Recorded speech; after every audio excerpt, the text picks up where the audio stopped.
Hello dentists, how are you today? Today we're going to talk about manipulation of amalgam restoration. Before we start our topic today, we're going to uh, have a look at the importance of amalgam, the advantages and disadvantages of amalgam restoration. Before we start now, I want you to subscribe to my channel and hit the notification bell for more videos. Okay, amalgam restoration. Why do we choose amalgam? Amalgam is a restoration which has advantages and disadvantages. Let's look at the advantages of amalgam. It's a strong restoration, durable, easy to manipulate, less time consuming to place than composite resin, good wear resistance, so it can withstand stress, and good longevity, technique tolerant, less reliant on moisture control than tooth colored alternatives, cost effective, it's good, it's cheap, it's not expensive, easily distinguished from adjacent tooth tissue, making it easier to remove without increasing the cavity size. Yes, very well. Its color may help in removal of the restoration. It's antibacterial, does not change the subgingival plaque over time. Good evidence base over a substantial period of time. Disadvantages of amalgam. What is the disadvantages of amalgam?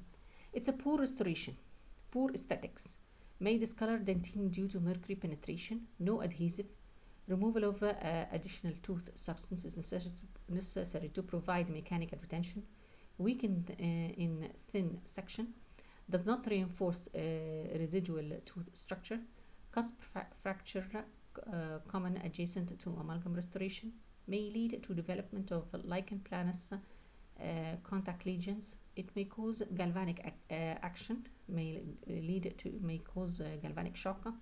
Mercury is an environmental toxin. Mercury is poisonous. This is one of the disadvantages. Careful management of amalgam waste is necessary, although founded, there are concerns that amalgam poses a health risk, may be faced down or out following signing of Minamata Convention. Okay, so we talked about the advantages and disadvantages of amalgam restoration. Let's talk about the manipulation of amalgam. First of all, selection of the alloy, proportioning, trituration, condensation, carving, finishing and polishing. Let's start with the filling amalgam. Okay, so we use the amalgam, we fill the amalgam, okay, increment by increment. So the amalgam is filled increment by increment. Second step is the condensation. Condensation is a process of packing of amalgam in the prepared cavity. Let's see the importance of condensation. So why do we have to condense with the condenser? To increase the adaptation of the amalgam to cavity walls and margins and increase adaptation between successive layer of amalgam, express excess mercury and density of the alloy, they increase the compressive strength of the amalgam. Condensation of the amalgam. This is how to use the condenser and condense the amalgam filling. Burnishing and carving. Burnishing before carving produces a much smoother and denser surface. Burnishing also helps to seal margins and enhances the longevity of the restoration. Carving removes extra material from the cavo surface margins and allows the missing anatomy to be reformed. Okay, so it's burnishing and carving. Burnishing is we use the burnisher. Okay, we use the burnisher to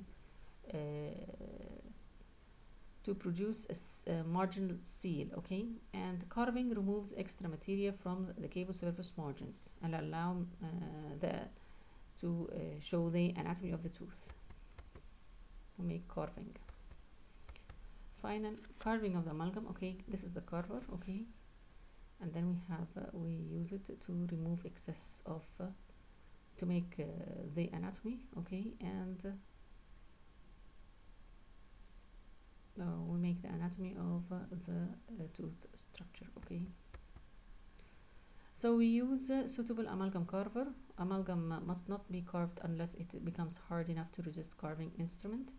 Sharp instrument must be used for carving to not disturb the matrix. Avoid carving towards cavity margins to avoid underfilling and express an expression of excess mercury towards the margin. This is the carver. These are the this is the carver. Okay, can you see the anatomy? Okay, you can see it's built. We can build the amalgam. Okay, and make the proper nice contour of the amalgam restoration. Retention form is affected by the type of restorative material used. Amalgam retention is increased in amalgam restoration by the following. So how do we increase retention in amalgam restoration? Providing occlusal convergence, so we make the buccolingual surface are converged, so the dentinal wall towards the tooth surface, okay, about 2 to 5%.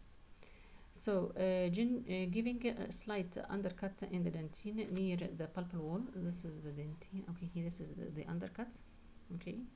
So these are the walls here, buccolingual, the buccolingual surfaces are converged, okay. And here we have the undercut for more retention, okay, conserving the marginal ridges, providing occlusal dovetail. This is the dovetail also for retention, helps providing more retention, and undercuts are made in the dentine to help more retention. This is the preparation of the wall, having 2 to 5 degrees occlusal convergence of the amalgam retention, and then the mesiodistal walls are diverged. The mesiodistal are diverged to allow retention. Okay, so today we talked about amalgam restoration, okay, and carving, and we talked about the manipulation of amalgam, okay. We talked about manipulation of amalgam. I hope today's topic was of interest to you, and subscribe to my channel and hit the notification bell for more videos. Good luck to all of you. Bye.